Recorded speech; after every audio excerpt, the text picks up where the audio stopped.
Welcome to Islamic Life Coach School Podcast. Apply tools that you learn in this podcast and your life will be unrecognizably successful. Now your host, Dr. Kamal Akhtar. Hello everyone. Peace and blessings be upon all of you.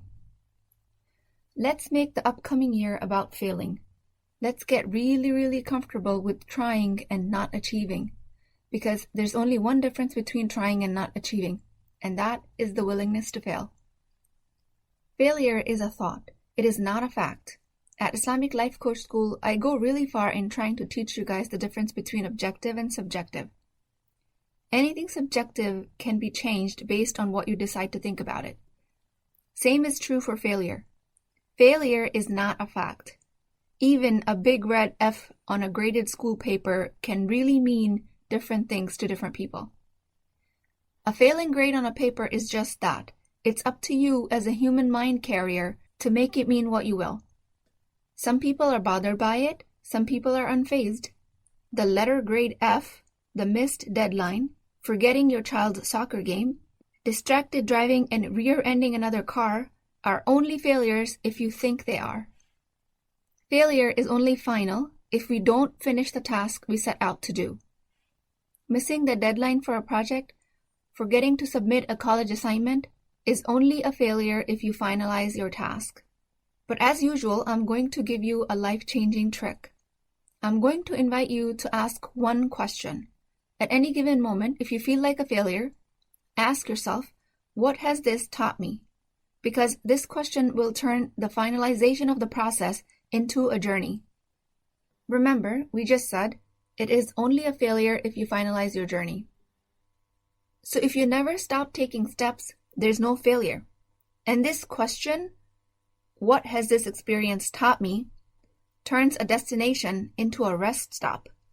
Meaning, if you're trying to pitch a business idea to investors and they do not respond as well as you had hoped, your brain is going to look at it as a failure if you consider this as a final stop of your journey. Instead, in that moment in time, ask yourself, what did this experience teach me? When you ask this question, your presentation to the investors becomes a part of the process. It becomes a link in the chain of ongoing events until you have a business. Because once you answer that question, it gives you a chance to learn and apply that new learning to the next set of investors.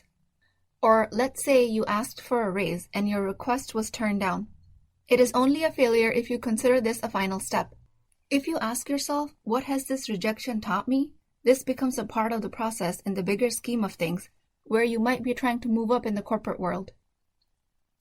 When you don't ask this question, what has this experience taught me, you turn every failure into a dead end. So there was a point where I did very poorly in an organic chemistry exam as an undergrad. There was a particular professor that everyone dreaded, and his exams were notoriously hard. Knowing that, the university gave us an option. They said that if your grade after the first exam is not acceptable to you, you have the option of dropping the class altogether, take a more basic chemistry class, and your bad grade from the organic chemistry class will never show up on the transcript. After you've taken the basic chemistry, you will have a chance to come back and take this difficult class again. So as imagined, the first midterm was super hard. I studied endless hours, study groups, resources. I did all of it.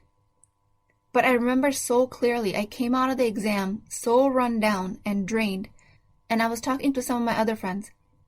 I was pre-medicine and they were pre-pharmacy, and we all said we think we failed the exam. That was a gray and heavy moment for me. I was always used to doing so well in my studies. I had perfect A's in all of my classes for as long as I could remember. And there it was, organic chemistry, that was going to taint my winning streak in just one exam. Finally, when the grades came out, everyone got an 80+%. I was shocked. Because there is such a thing as curving the grade, where the professor adds a certain percentage to the whole class's grade to bring it up. So everyone got a reasonably good grade. All of the friends that I was taking the class with ended up doing reasonably well. But believe it or not, I actually failed that exam. My grade was so bad that even curving it up didn't help me pass. I was devastated. This was a real identity crisis for me because I've always identified as a straight-A, hardworking student. And some people call it being nerdy, and yeah, I was nerdy most of my life. When I shared this news with my friend, they were mostly just staring at my face because they didn't know what to say and how to help me. I definitely thought about quitting. I told myself this is extremely difficult. Pre-medicine's not for me. But alhamdulillah, right in that moment, I had the presence of mind to know that I have a choice. I could make this failure create a dead end for me, or I could make it another link in the chain of events and a transition or a teaching point. So I treated it as a fork in the road. I asked myself this question: what has this experience taught me? Maybe it's that I'm not ready for organic chemistry quite yet. Maybe I took this class too early. Maybe it's possible that I'm not cut out for pre-medicine. Or maybe it's possible that it's not the right time. Just out of curiosity, I decided that I'm going to give it another chance. I dropped the organic chemistry class, took the more remedial basic chemistry, and as promised, my bad grade was wiped out. I ended up taking basic chemistry alone without my friends, which was hard. But alhamdulillah, I got an A in that class. Next semester, I re-enrolled in organic chemistry and got an A in both organic chemistry 1 and 2. Graduated with a nearly perfect GPA as an undergrad, alhamdulillah. What I want you to take out from this is, in the moment, it becomes hard to see the choice, but the more you practice, the easier it will come to you. If I had made that failure mean something about me, I would have created a dead end. I would have started my journey again, and possibly not even as a pre-medicine student, and my life would have looked much different right now. But let me tell you, I do not regret being curious. I do not regret asking that question. That single question practically saved my life, because becoming a doctor had been my lifelong dream. Just as a side note, these types of courses are labeled as weed out courses, where they make them difficult enough to weed out a certain population just so they would give up, and only qualified students would proceed in the career of medicine or other difficult sciences. I think this is somewhat of an unfair practice, but that's a topic for another day. You will always have an option of turning your failure into a dead end. You can turn back around and start over. It's like starting a mountain climb all over again. You go up the mountain, you run into an obstacle, you come back down, and you start the climb again in some other area. This process is extremely ineffective. This possibly is the best way to continue to recycle a mediocre life. Or, on the other hand, you have the option of making the failure into a part of the process. I am going to teach you how to fail. I'm going to teach you how to fail remarkably, because I honestly believe a Muslim woman is the backbone of the Muslim Ummah. She shapes the generations to come. Her mindset is the key to her success. Her single thought is a unit of her and her generation's success, which then translates in the success of this dunya and akhirah, inshallah. This is why I have dedicated all of my efforts into optimizing the mindset of the Muslim woman. So you will fail. You'll fail remarkably, with grace and candor. I'm going to have you make best friends with failure because you absolutely need it. So inshallah, from here on out, in any event of your life, you will be failing gloriously, making it a chain of events, not a dead end. One way to describe failure is that you're not meeting your own expectations. Or failure means that you're not taking the required or optimal action. Then we are left to feel feelings of rejection, fear of failure, and the same old mind drama of not enoughness. But come to think of it, these feelings of rejection and failure come from your thoughts. So at any given moment, if you're feeling rejection because of failure, it is because of your choice of thoughts you're having. So really, feeling like a rejection is up to you. And our actions become a circumstance. How we feel about what actions we took or omitted to take depends on our thoughts about it. The circumstance might be, I burned dinner. Thought is, how could I do this? I can't even pay attention. The feeling might be of anger or rejection. Remember, you are the only one experiencing your own feelings. Even if you're feeling angry at the burnt dinner, you are the one experiencing the feeling of anger. And the subsequent action you might take will be the result of these feelings. So the failed attempt at dinner has you feeling angry, but that is completely optional. Or there's a board meeting and technology fails you, as it often does, and you forget the part of your presentation. Your feelings of failure are going to come from your thoughts about these actions. So the only reason we're avoiding missing the mark or taking suboptimal action and calling it failure is because we don't want to experience the way it feels. But the ironic thing is, how we feel is always up to us, so we can always choose to not feel like a failure. In more general terms, let's say you decided to do something and you have a certain expectation from the result, and you did not meet that expectation. The only feeling that you will experience based on that missed expectation will come from your thoughts about it. And as always, you have a choice of your thoughts. If you consider the event in a dejecting and a hurtful way, that's exactly how you will feel.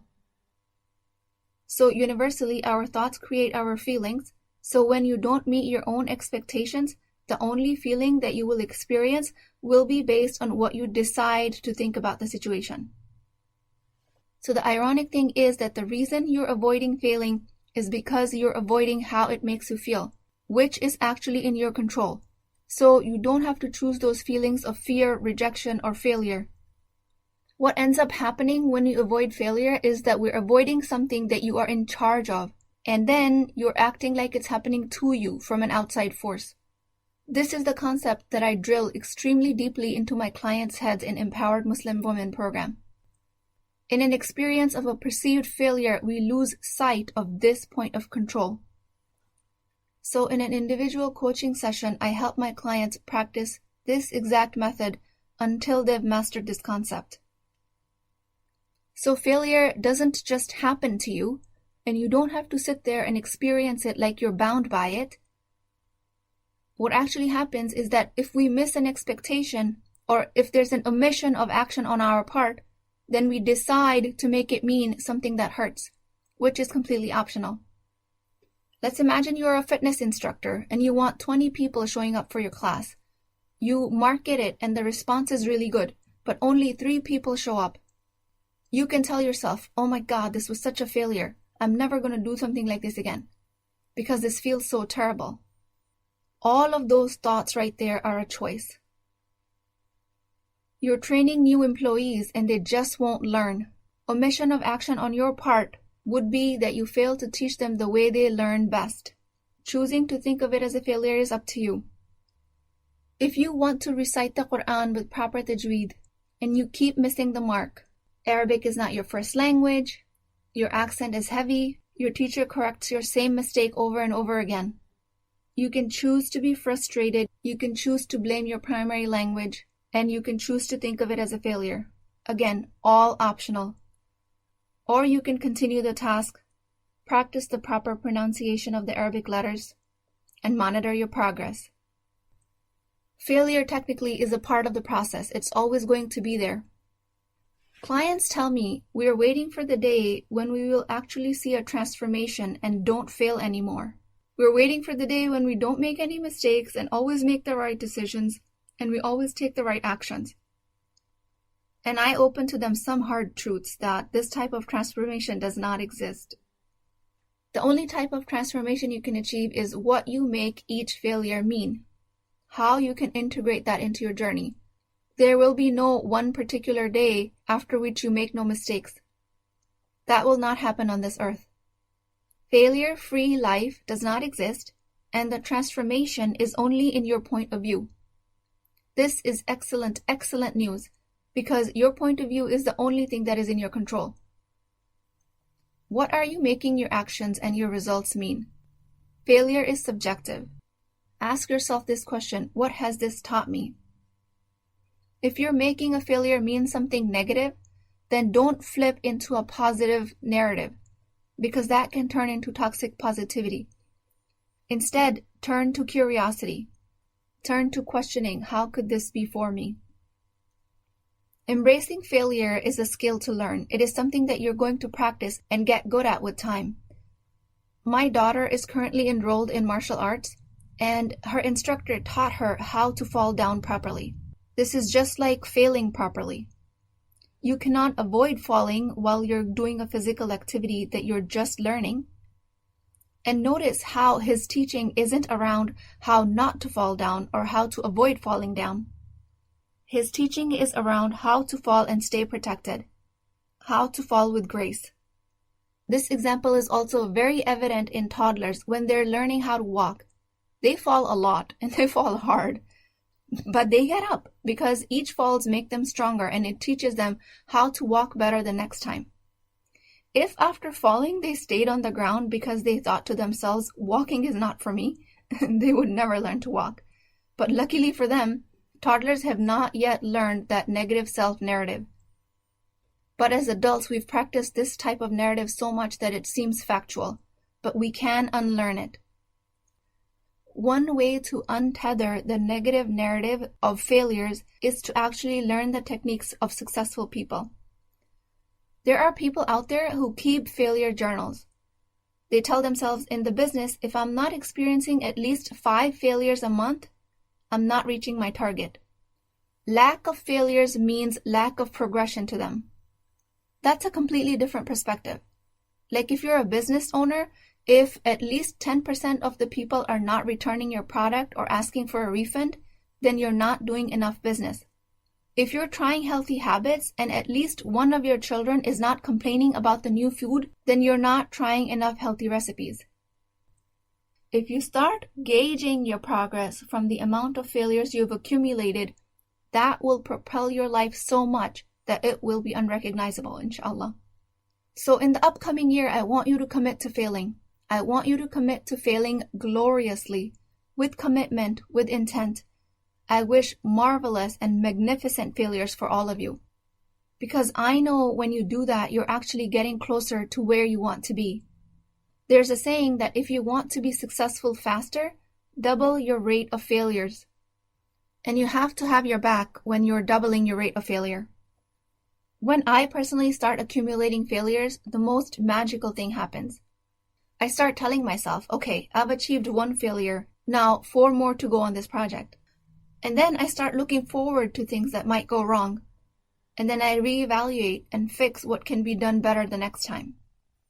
And this is so fascinating because with practice, now I don't consider anything as a failure. Now when I do things knowing full well that most of them are out of my current capacity, I know that I'm only going to be accumulating learning opportunities. I don't engage in the shame, regret, disappointment narrative. Those thoughts are optional. I don't waste any cognitive effort on those types of thoughts, and that has been so liberating. My self-shaming voice had been very loud all of my life, but that can be undone.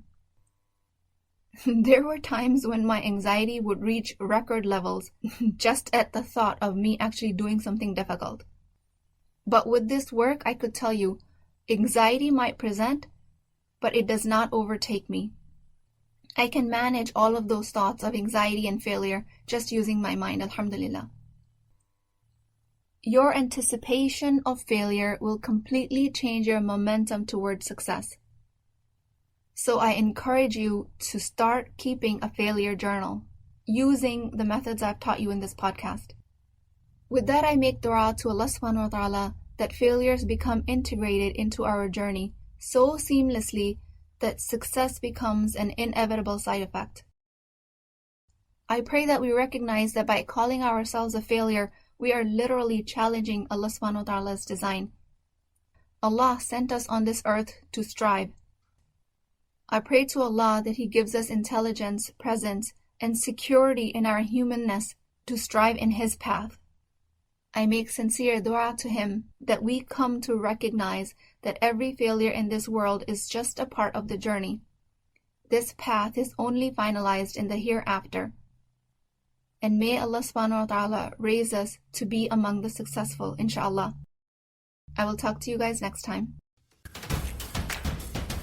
If you're interested in getting coached by me, I'm offering a very affordable opportunity to do that with Wisdom Wednesdays. This is not a course, not a lecture. This is an opportunity for live coaching, real change with Islamic adab and etiquette. You do not need more information. You actually need a space to create change.